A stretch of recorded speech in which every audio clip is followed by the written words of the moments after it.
All right, from the students in Fairfax City, we're very grateful that Fiona Joy Hawkins accepted the invitation. Fiona, welcome to my humble podcast. Thank you very much for chatting with me today. I feel quite honored. Oh, no problem. Thank you. Fiona, let's go back to the beginning of your life. Were you born like in a musical family? I mean, how old were you when you perhaps began taking, piano lesson or guitar lesson, that sort of thing? Well, my mother was 17 years old when I was born, Yeah, and my father was 19, so they were children themselves.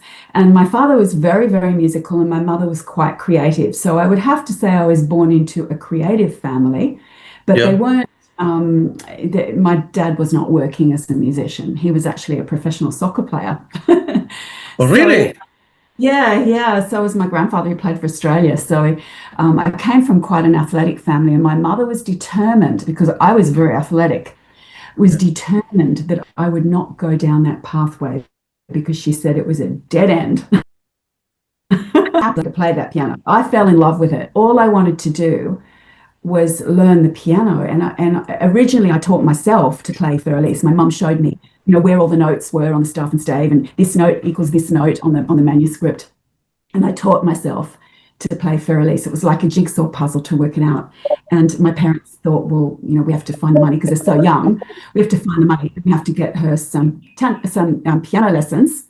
And Yeah. so I learned to play, and I'm classically trained, but all I ever really wanted to do was to write my own music. That was what I did in my spare time. I loved it. And it always was classical music you were attracted to, or would you listen to other type of music when you were, I don't know, 14, I 15 used years old? I used to listen when I was 8. I used to listen to my dad's music collection because he loved music so much. And I Yeah. used to lie in front of the record player and listen to Ravel's Bolero. I just, Okay. how children just listen to something over and over and over again. Yeah. That's what I did. And in my mind, I was trying to deconstruct the layers. I was trying to work out why I felt like I did and what it was about the instruments coming and going, and why it built up the emotion and built up and then it would go away, and then it would come back and something different would come in. And I was trying to work out, what that meant and how that worked. So I really was composing from the age of 8. I wrote my first song and I wrote it out, and I've even got the manuscript, and it was called Thoughts, and it was this little piece of music in 3/4. And it was in A minor, and it had lyrics, and I'd written the lyrics down, and it was just, I look back on it now and I think, wow, okay, 8 years old. And I started right back then, and I just loved it. And I did listen to Prokofiev, Ravel, whatever my dad was listening to. I got it. So what do you do with a piece of music? You show it to people, you bring it to school? I Uh, took it to my piano teacher, and yeah. she said, wow, okay, there's something different about this child. This is not a normal child. Yeah. And she really took a big interest in me. She was wonderful. She was with the Newcastle Conservatorium, but I was taught privately with her in her Yeah. home. And she put a lot of time and effort into teaching me to allow me to be able to write my own music, but also do my examinations, my AMEB exams. And Yeah. I remember going home from a musicianship class, and there was about 10 kids in the class, and we were all walking down the street, and everybody was saying, when I grow up, I'm going to be a concert pianist. And one by one, they'd all say this. And then they just looked at me and they said, Fiona, what about you? And I said, I'm going to be a composer and a concert pianist. And I really meant it. And Wow. that's how it worked out. Okay, good for you. Good for you. So when you finish high school, you were, I don't know, 17, 18 years old. Any pressure from your family about forget about music, it's difficult to make a living, become an engineer, lawyer, a doctor, something like that, or were you free to choose whatever you wanted to do in your life? I had opportunities with music. I was Yeah. accepted into Sydney Conservatorium and into a composing course, and only Gotcha. like 8 people in the country get accepted into this course back then. It was a huge deal, and all of the big composers have been through that course.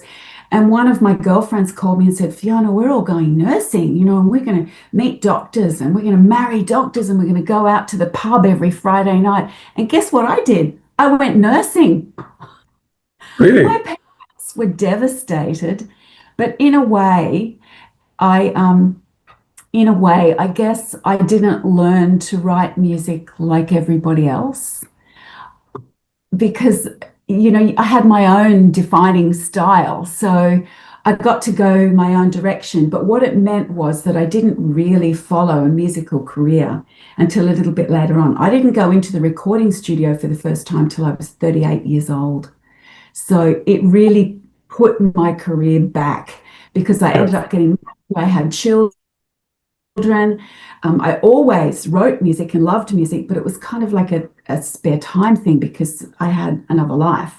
So when I went into the recording studio at 38, I realized that I had a lot of catching up to do, and I've been going a million miles an hour. Yeah. Beth will tell you, my person, Beth Hilton will tell you, I go a million miles an hour because I feel like I've had so much catching up to do.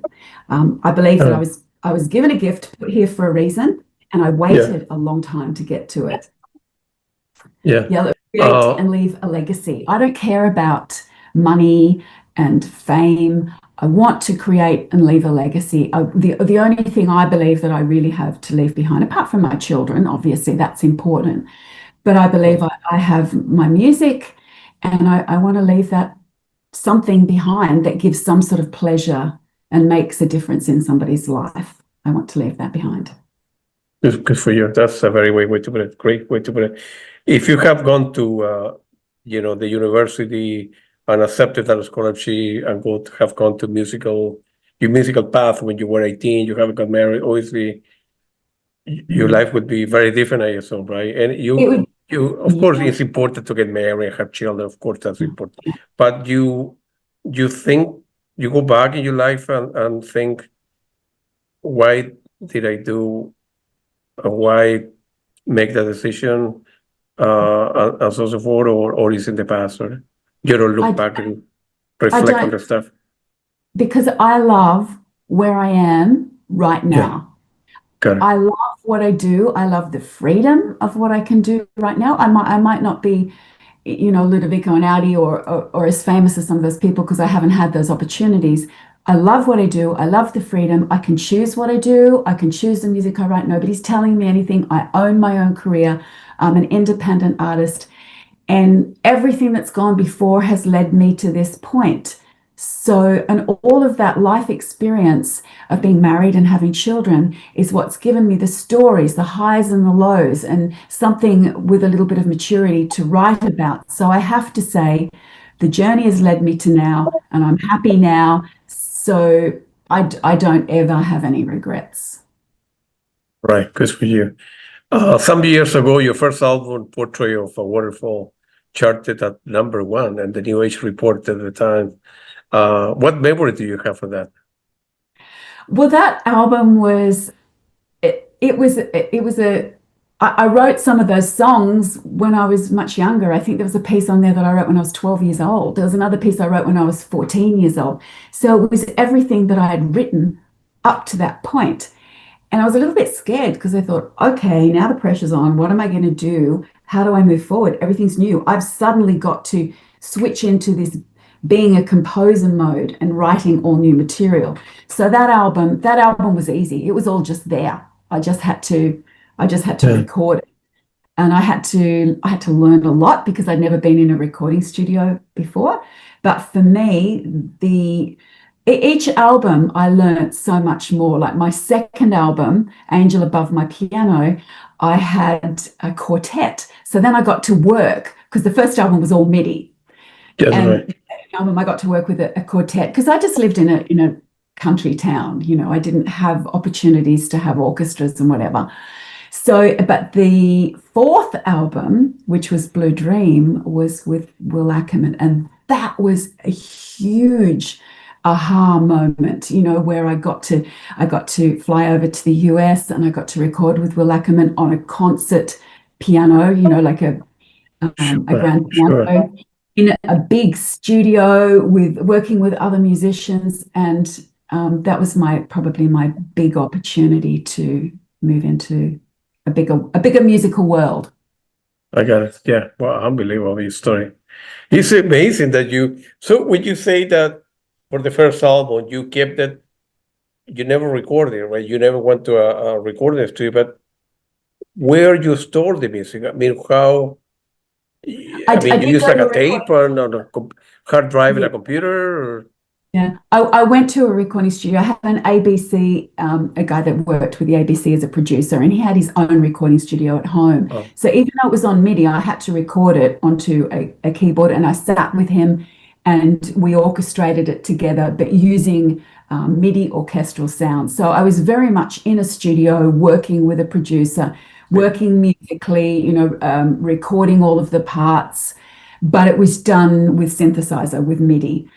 Because I, didn't even have a grand piano at home. I just had my old 100-year-old piano that wouldn't even hold tune at home. So, I guess the first album, yeah, it's been such a learning curve. It really has, and yet to this day, I still have some of my fan base will say to me that your best album was Portrait of a Waterfall, and I think, wow, why did I do anything after that? But some people, they like the early stuff because the earlier stuff was maybe a little bit more classical, maybe because you've got your influence of your training over the years, and that is what came out in those first few albums, was something classical. And then as you mature and you explore new sounds, and you get a little bit more dissidence in your music, and it sort of evolves a little bit. But the first albums, they're different. They're different, but just because they're on MIDI, I think they still hold their own. I'm still happy with them. well, absolutely. Well, happy for you, man. Of course, you've been a finalist multiple times in both in the musical award, in the jazz and classic categories, and so on and so forth. And you have won several. What does it mean for you when you receive an award and you look back and you came from, I don't know, humble means, I suppose, and all of a sudden you are in front of people, and you didn't select the musical career at the beginning like many 6-year-old boys or girls play classical piano, or perhaps you didn't have the financial means to do it. That's a big deal, hard work and dedication, and you end up achieving what you were supposed to do in your life, I suppose, right? I think I set out trying with it. It was kind of like a direction that I took. I thought, I'm going to enter my music into everything, just because I think that's how I can build a CV. That's how I can kind of have something to say on my bio. But I kept being a finalist or winning everything. And I kept thinking, oh, this is too easy. It was the weirdest thing ever. It's getting much harder now because I think it's, I don't know, it's just harder. But back then I just seemed to have a lot of luck with that. And I think I was a finalist in the Music Oz Awards maybe 8 times. They called me a serial finalist. And I took it for granted. Actually, I took it for granted. I didn't kind of realize that maybe my music was okay. But these days, if I win an award, I don't think of it as any real achievement, because it's just a group of people on that day who liked your music, and another group of people on that day may not have liked your music. It's very subjective. It doesn't mean that you're any better than anybody else that's there. It's just, I guess it gives you a little bit of kudos on your bio. It helps to have something to say about, I don't know, something on social media. I'm not sure how important it is, really. I don't know. It makes me happy for a day, and then the next day I think, okay, well, you're only as good as the last bit of music that you put out, and that's what's important, is the music, not the awards. No, what your fan base thinks is what's important, not what a judge on an award panel thinks. Absolutely, absolutely. And if you're happy with that, then excellent way to put it. I was reading a quote that I read somewhere in the Sydney Morning Herald, said of you in 2007, actually almost 20 years ago, that you have ranked among the world best in your genre, but struggle for recognition in your own country, Yeah. Australia. What do you think is the case? Because it happens many times. I have interviewed people all over the world, and kind of you're known outside France or outside, UK or whatever they happen to be, but in your country, it's hard to get, the right recognition and a fair recognition. What you think is the case at least in your case? Have you thought about that or? It's hard to get traction. My mother always said to me, if I had dark hair and big shoulder pads and big thick glasses and I don't know, she says, Fiona, you look like the girl next door, just the pretty white bread girl. I got no hope. I've got no hope. I don't know. There's no diversity here. Okay. It's just white Australian girl next door. It's been really hard. And also, I think in the music industry, there's a lot of misogyny. There is a lot of misogyny. So it has been tricky, but I've learned not to worry about what other people think about my music. I just do my music. All that matters is my fan base, the people that listen to my music, that support my career, that allow me to continue doing this as a full-time job, are the ones that matter. And the gatekeepers, there's a lot of gatekeepers that stop me, in the media, that just don't write about me or give me bad reviews. I don't care about them. It doesn't really matter. Yeah. All right. You have a strong personality, so good for you. Good for you. Nobody would have ever stopped you, huh? You have to stay positive, because it's actually a really hard job to have. It's very competitive in the respect that there are so many other musicians out there, and we're all trying to gather an audience, and we're all trying to, get somewhere and obviously make some money so that we can continue going. So it's a hard. You really have to not look over your shoulder. You've just got to do what you do, believe in what you do, not even, just. I don't know, the buck stops here. I have to make the final decisions on my music, what's good enough, what gets recorded, what gets released.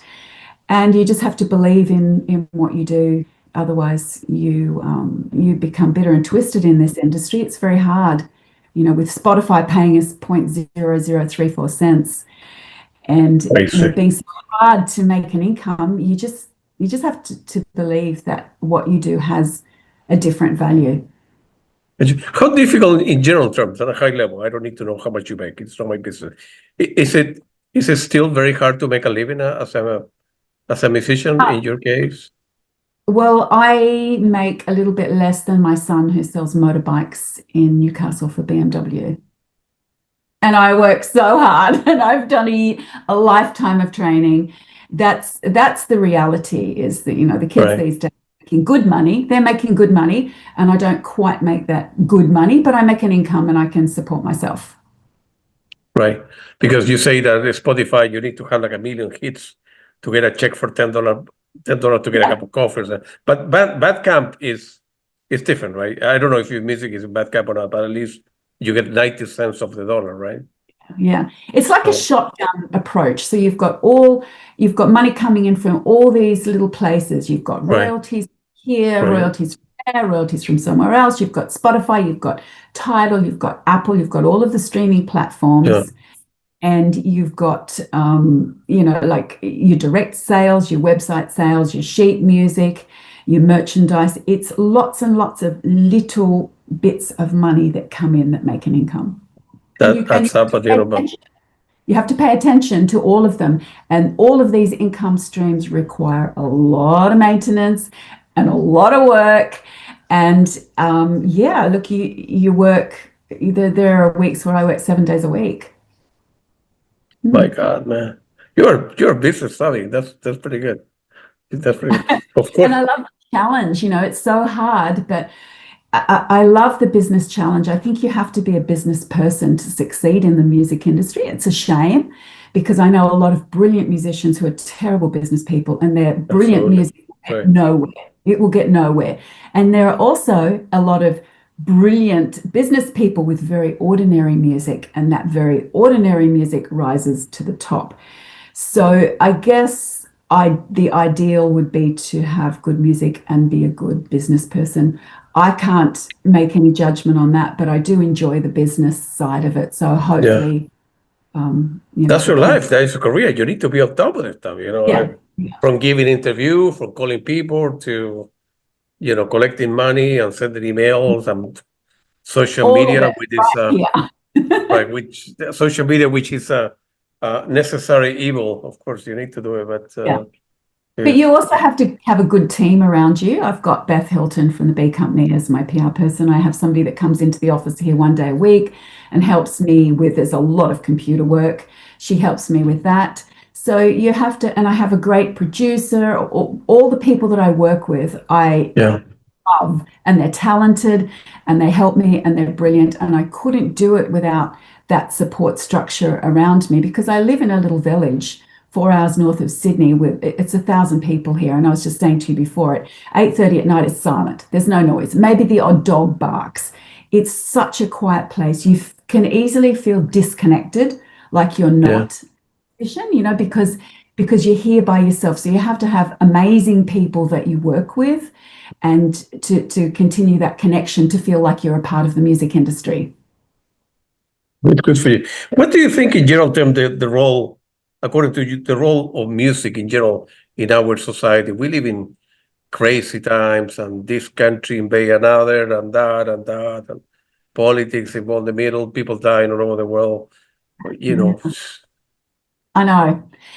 There are so many layers to what music does. We sort of absorb the world around us and make sense of it and put it into music. So there's that aspect. And we a lot of musicians are quite political, or they talk about what's happening in the world and make some sense of it. I don't necessarily use lyrics because most of my music is instrumental. So I suggest a subject matter to somebody through the title or through how I talk about the music, and then somebody can do something from that. But for me, I want people to take something from the music that makes a difference individually in their life. Like somebody will email me and say, I'm dying of cancer. Your music is helping me. It's getting me through. And I think, you know what? There's no higher purpose for my music than that. Yeah, absolutely.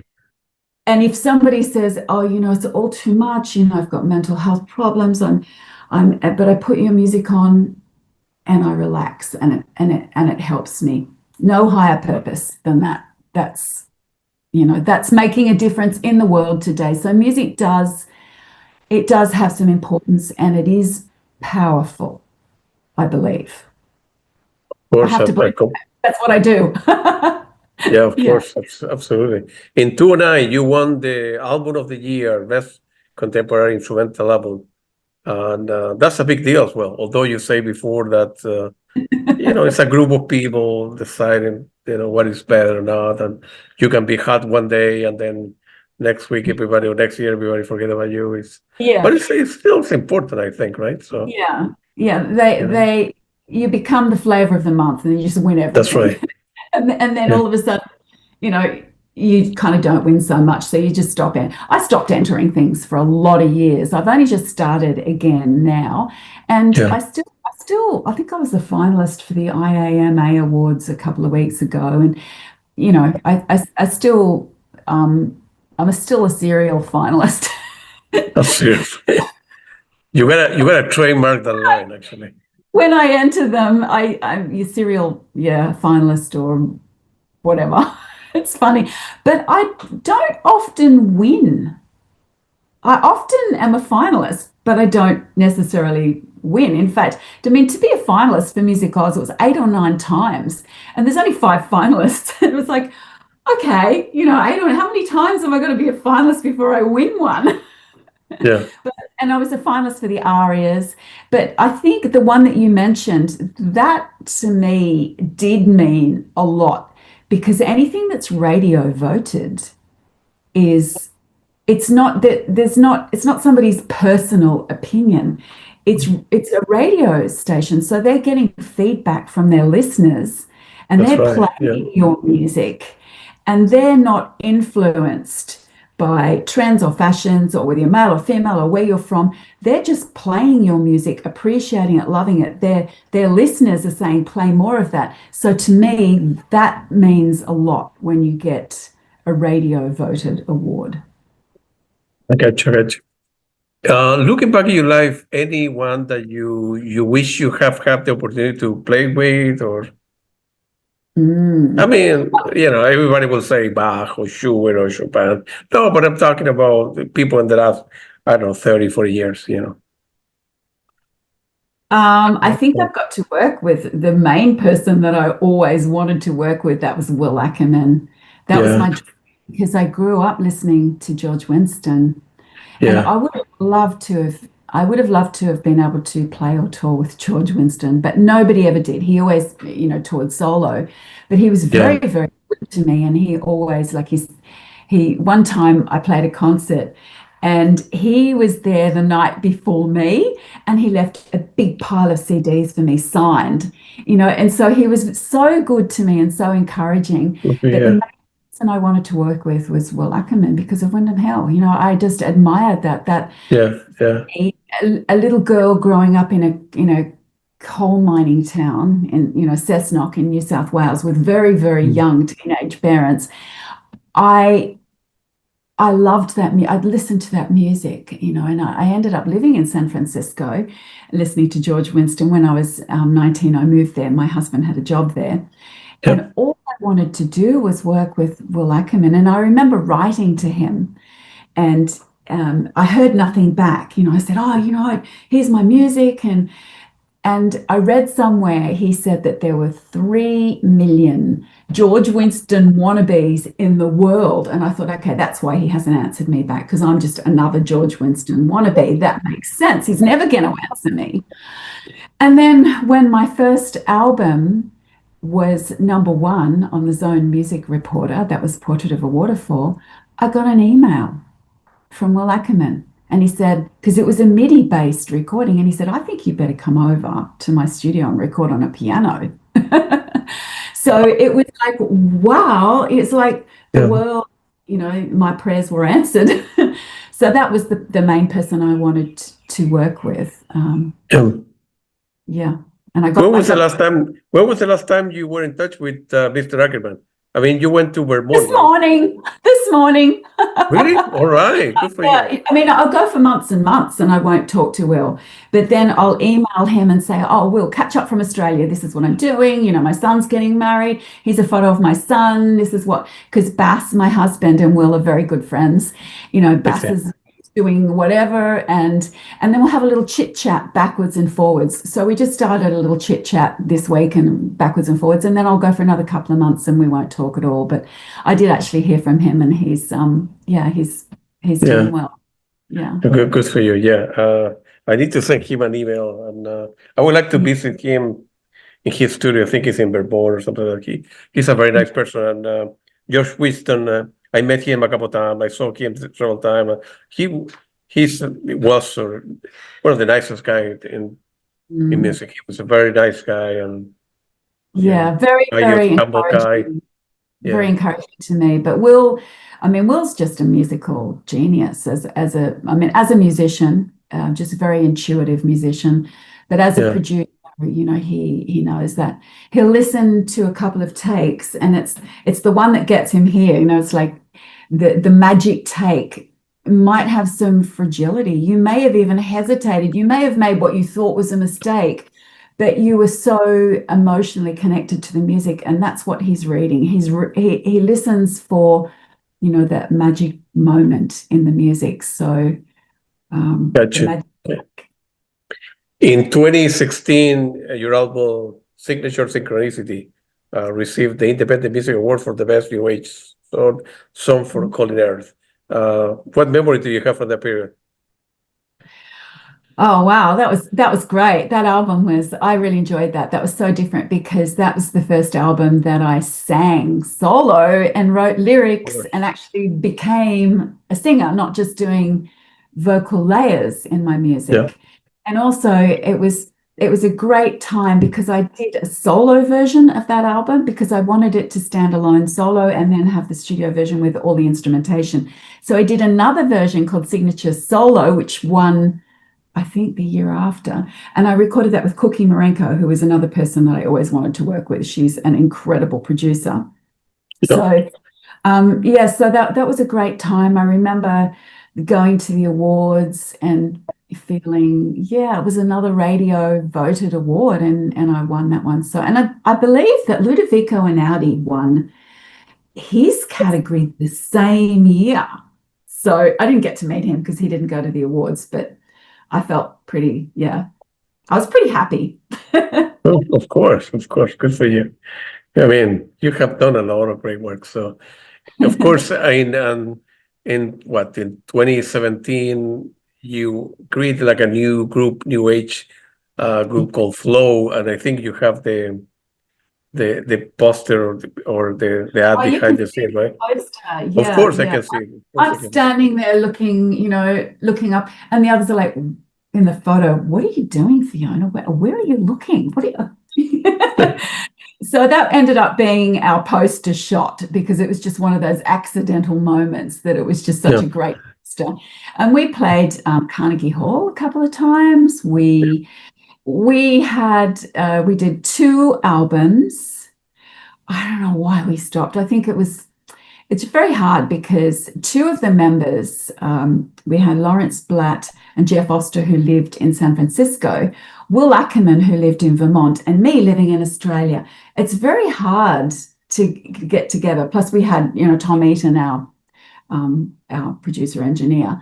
He was also in Vermont, but very hard to get all those people together, to write together and record together. But the 2 albums we did, I am so proud of. I think they're incredible albums. They were a great team to work with. And of course, I was the group's piano player and singer. So that was fantastic. Yeah. What changed in you that all of a sudden you say, no, well, not only I can play piano, but I will start writing lyrics and I will sing and I will open up to the world and so on and so forth. Was a difficult decision for you to make? Yeah, it was. It was because I didn't think of myself as a singer, and I had been told when I was younger, don't sing, Fiona, just play the piano. People just want to hear you play the piano. And I sort of had this idea that maybe I wasn't a singer, maybe I shouldn't sing. And I'm not vocally trained as a singer. So I kind of, I can play the guitar too, but then when you hear people like Will Ackerman and Lawrence Blatt play the guitar, you just put your guitar down and you leave it in the corner. And I felt a little bit like that with vocals too, because I've worked with Heather Rankin, I've worked with some amazing singers, and I thought, well, I hear how good they are. I don't have the training. I don't consider myself on their level. So it was a big thing for me to do that. But for me to also go on tour and perform my music, I'm the only person on stage, so I need to sing. So I kind of, I got better. I got better as I went, and I became a little bit, I felt a little bit more confident, and I broke out, and I've gone a little bit in that direction. Gotcha. Any particular ritual that you go through before you go on a stage? And I do. I get very, very nervous, which I believe is the respect that you pay to the audience. But I do get very nervous. So I do a few kind of little balancing things where I stand on one leg and I put my arms out and try and feel very sort of, left, right, grounded. But I say, and I'm not religious in a sense of any sort of organized religion, but I believe there's something out there that's greater than me. Call it God, whatever. Dear God, please help me to give my music as best I can to the audience. So it takes me out of the equation. It's not about me. It's about giving the best performance of the music to the audience. And that's what I say just before I go on stage. And then I walk out on stage and try and do the best performance that I can and try not to be too nervous. It's because when you're nervous, your hands shake. And you don't want your hands shaking when you're playing the piano. So Of you course, really have to learn to be calm. And I think that's why a lot of people don't like to perform and don't want to go on stage, because they just don't feel, they're too nervous. They're not calm. And you have to be calm. yeah. Otherwise, right, the music wouldn't go through, right? If you are nervous, some people would notice that, right? So, Yeah, um, yeah, yeah. and of course, I believe you are also a painter, right? Whose I haven't work have had been time. exhibited. Yeah, I haven't had much time to paint at all since my music really took off. I started out painting Yeah, because music was, before I went into the recording studio, music was something that was so important to me, and I had this idea in my head that I could somehow do what George Winston did. And I was almost too scared to try. So I thought, you know what, I'm just going to do art, because I know, I'm okay at art and I really enjoy it. But then I did an exhibition where I used manuscript on the canvas, and I had this idea that I would record a couple of pieces of music. So it would like bring the exhibition into the third dimension. You'd see the music, you could almost touch it because it was three-dimensional on the canvas. You could hear it, you could see it, you could feel it. And what happened was, the art was successful. I sold probably half the paintings, which is great. But I had maybe 50 little copies of the CD, and I sold those, and I got orders for them. And I got orders, could I please do a whole album? And somehow or other, a company called Holborn, who were like a record label, had found out about this. And they called me and they said, can you just do a whole pile of albums and we'll sign them, and we'll just sign you for 5 albums. I never went that direction because I realized at that point that my music had value and I needed to take some control of it. And that was when I went into the recording studio, and I thought, you are a much better musician than you are a painter. yeah, good for you.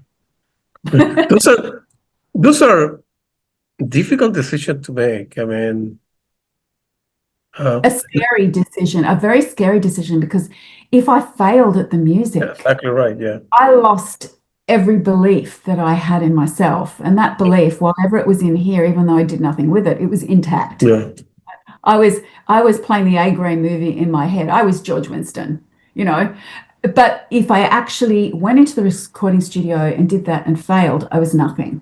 So it was a very hard decision to do, to make.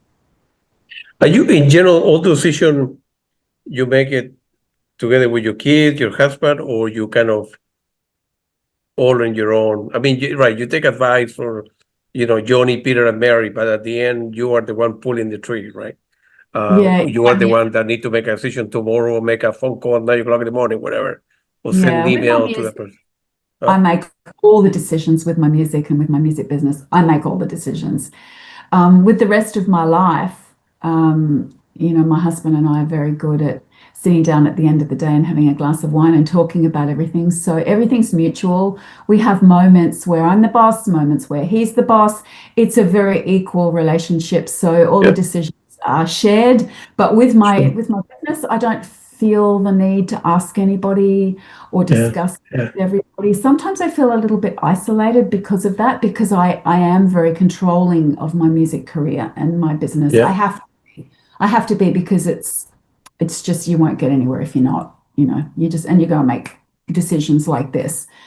So decision making is something you've got to be good at.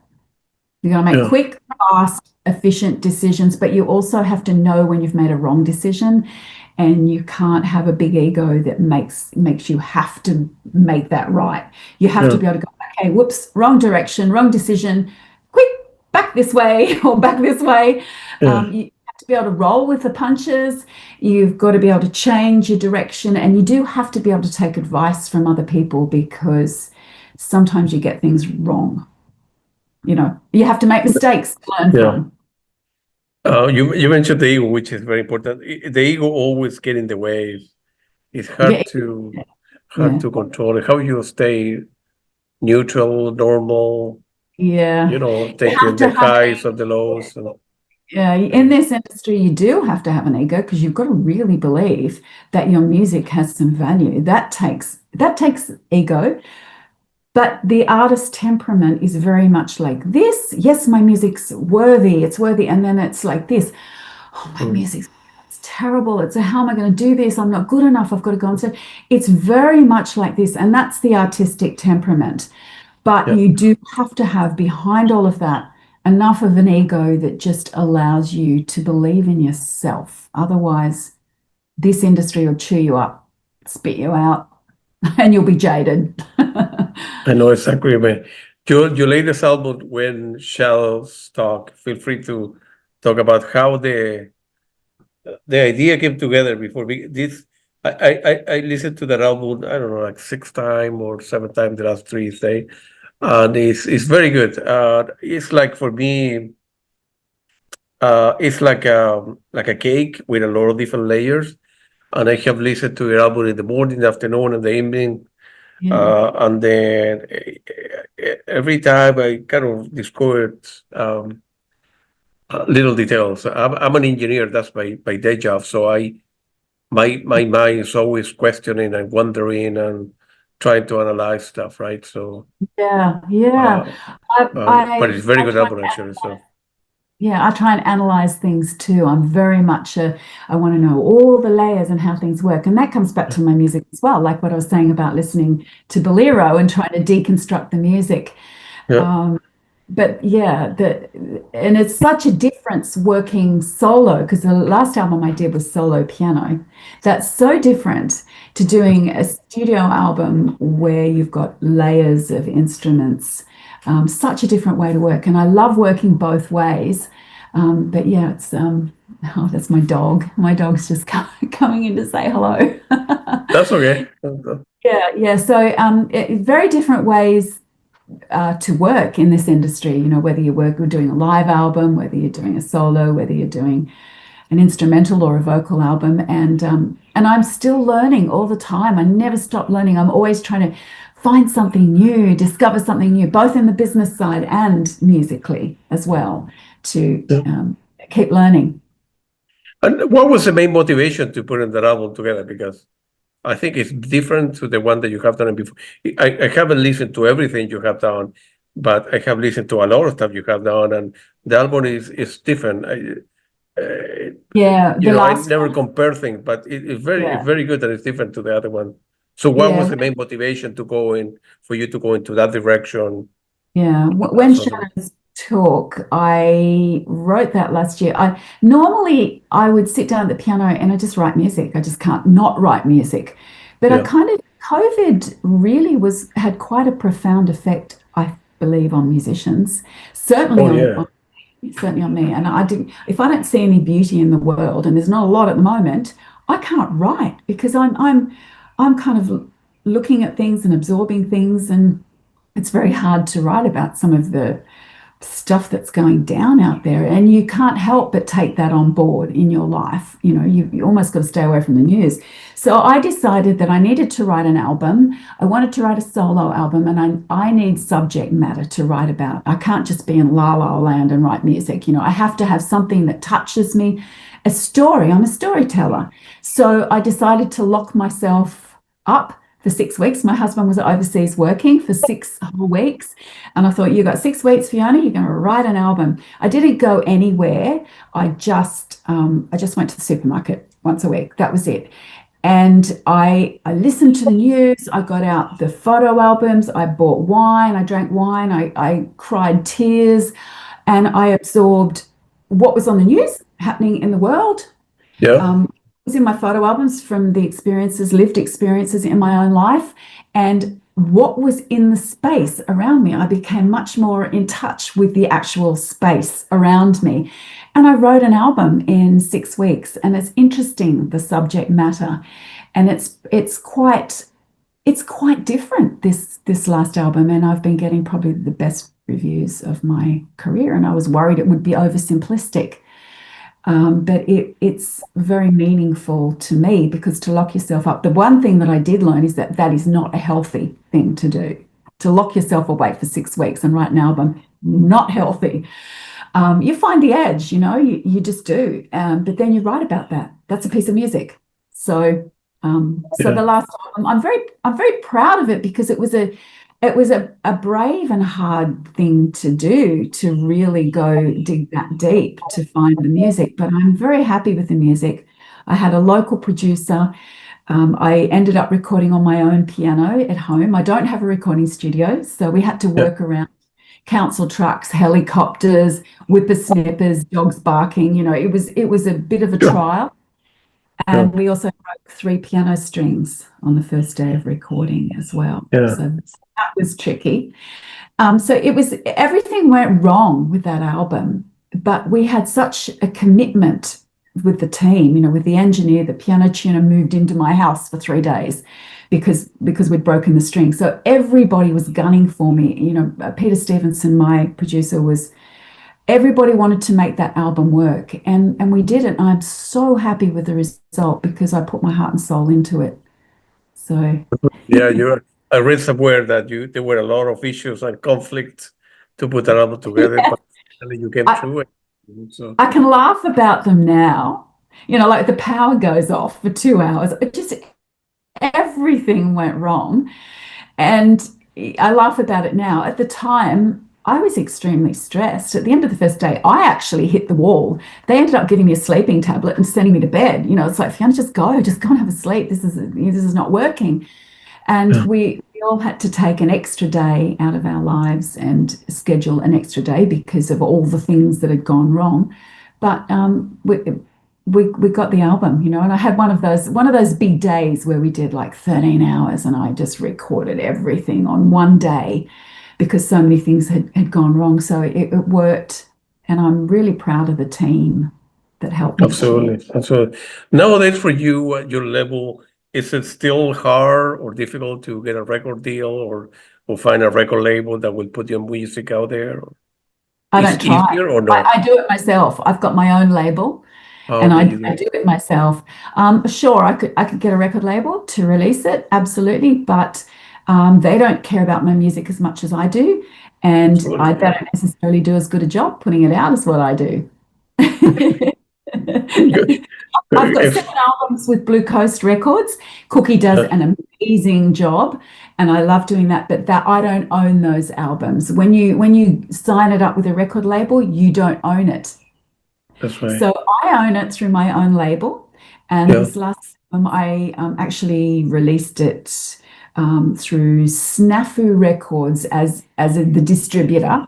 And Snafu Records are based in Sweden, and they have actually signed Blue Dream to their label. So I have 7 albums with Blue Coast Records. I have Blue Dream with Snafu Records, and then I use either Dash Go or Snafu Records to distribute my label, which is called Little Hartley Music. So it's kind of, it gets confusing, but I do like to own my own music and decide what happens with it. Gotcha. And I read some reviews, and it was well received, and still is well received wherever, people of the world, whether they know about music or not. Some people write stuff and they don't know anything, but anyways, and but it was well received, so good for you. It's important as well that although you take it with a grain of salt about what people say about this or that, but it's good to think about you work 6 hours, 6 days, 6 weeks straight. You isolate yourself. You were like in a prison, right? In a prison, and then you make something great together. And there's always the risk that they may not like it, that you might not get the reviews that you've had in the past. There's always that risk. So that's where the ego comes in. You have to believe that the work has value, and you put it out there, and you have to be thick-skinned. It has to be like water off a duck's back. If they don't like it, it's like, okay, well, I like it, so That's right. Whatever. But it is a little bit scary because you want it to be well received. That's the main accolade for you, because that gives you permission to keep going to do more music. But the higher you go, the more you can fall. If you do something and it's received poorly, which I haven't had yet, thank goodness, you would just be only as good as the last piece of music that you wrote. So it's a scary thing, putting new music out there into the world. Yeah, absolutely. I might understand that you're going to be touring soon, right? in December? I finally booked 2 concerts in December. A little bit nervous about that because the last time I went on tour was 2019 with Flow. Yeah, And I also played solo in China. I did 13 concerts in big concert halls in China, solo. And then yeah, I played in the US with Flo, and I also toured with Rebecca Daniel, a violinist. And we did 13 concerts around America, including Carnegie, including a live concert for Echoes for NPR. And that was huge. And then COVID, and then nothing. And now I'm doing 2 concerts nearby. One's in an art gallery and one's in a local community arts center. And I feel like that's a great entrance back in because it's a local audience, a lot of people I know and love that know and accept my music, and I'll feel a level of comfort before I get back into touring further afield and going to Sydney or wherever else. yeah. Is any possibility for you to come back to the United States and then I would love do to. a I'm coming series of over. tours and Yeah, I would absolutely love to, but at the moment, it's yeah, near impossible to get a visa yeah, well, it's nearly impossible. It's taking 12 months to get the visas, and you can't plan more than 12 months out. So if your visa doesn't arrive in time for that first it's a nightmare. I mean, yeah, immigration to the US and visas are yeah, almost too expensive and too difficult. It's not worth the risk. So yeah. I won't tour in the US until they figure that out. Right. So not only the visa by itself, but the cost that you need to pay in order to be a performing musician here in this Yeah, country says yeah, you need to be playing big venues, yeah. the Carnegie Hall, this, and to break even. Yeah. Oh, and Otherwise, you're losing money, $5,000 right? just for a visa, and then you've got your airfares, and you've got the risk that the visa might not arrive in time for the first concert. And the Right. work level that has to go into it. Go to Sydney, have an interview with the consulate. It's huge when I can just tour Australia. That's right. Yeah. And less hassle, less Or Europe. paperwork, and right. Yeah, Or Europe or anywhere else in the world, but America is making itself nearly impossible for anybody outside America to tour. I got you. Yeah. I got you. What are you working nowadays? Are you now that this album is out and you wanna are you type of person that always have stuff in the background and always saving stuff and I don't like this for this album, but I will revisit it and then Yeah. do something with that, down the road or I've got a few little things that I've started writing, and I grab my phone and I put it on record and I go, oh, okay. So I've yeah, got a little folder on my phone of little bits and pieces that I really like. So I've got the beginnings and I develop that, and then that becomes a direction for an album. I've got the no, beginnings there if I wanted to do that, but I have elderly parents, and so the next 12 months, I'll be working. I'll be doing some touring and getting back into that. And in the background, quietly, I'll work on writing some more material. But I'll be also thinking about spending a little bit of time. I'm the eldest daughter, so I'll be spending a little bit of time helping my parents to move, to downsize. So sure. I won't record an album next year, but I'll probably do one the year after. So it's a little bit 2027. like a small rest from Yeah, recording albums to take care of some family things. absolutely. Where do you think the inspiration come from in your case? It's like you wake up every day, I don't know, 7 o'clock in the morning, you get your coffee, tea, whatever, you go to the piano, you always go to the piano No, or you go to a supermarket, you go for a walk, and then you hear a noise, you hear something, ideas come to you and you write it down or you leave yourself a message on the phone, that kind of stuff. How does it sometimes work?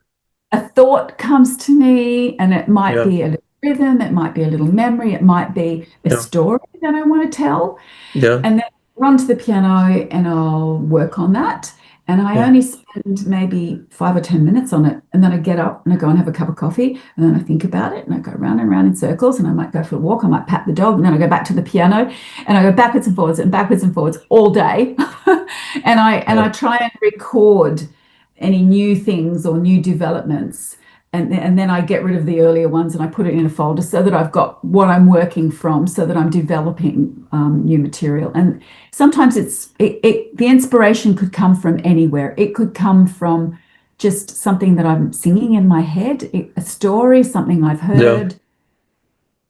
It's like when I wrote When Shadows Talk, some of it was from looking through photo albums from things earlier in my life. Some of it was from the news, like I wrote The Ghosts of War Are Marching. That's pretty clearly something out there, out in the world.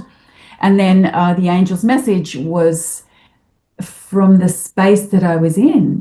It was from looking at the wall and seeing the mirror, and I just moved the painting that's the angel above my piano. I call it the angel above my piano, and it's a painting of an angel. And I just moved it to another wall. And then all of a sudden, when I looked in the mirror, there was this, it was fitting perfectly. The angel's face was perfect in the mirror. And it almost freaked me out. I thought, what? And then I remembered that I'd moved the painting behind me.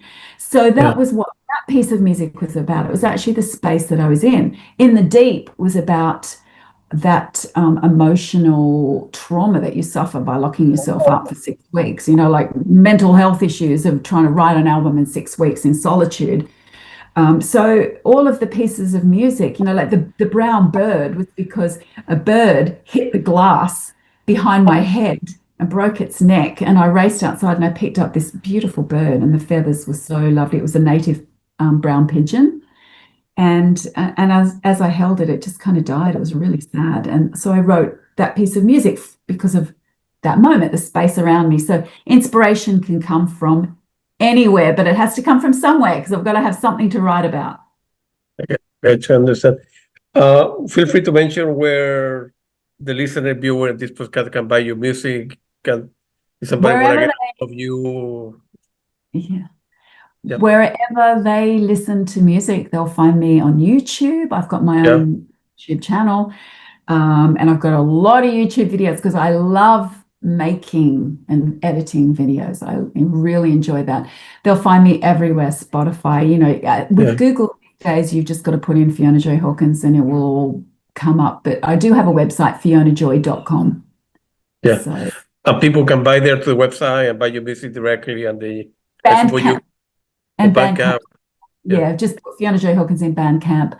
Wherever people want to listen or buy music, you'll find my music. Just put my name in the search. All right, good for you. Fiona, it was very nice talking to you. You're a very nice lady, and of course, very accomplished pianist and singer and painter as well. So it was very nice talking to you. And from my end, if anything else I can do for you, just get a hold of me, let me know, and any upcoming work that you have or whatever, or promoting your concerts in December, happy to help out in any way I can.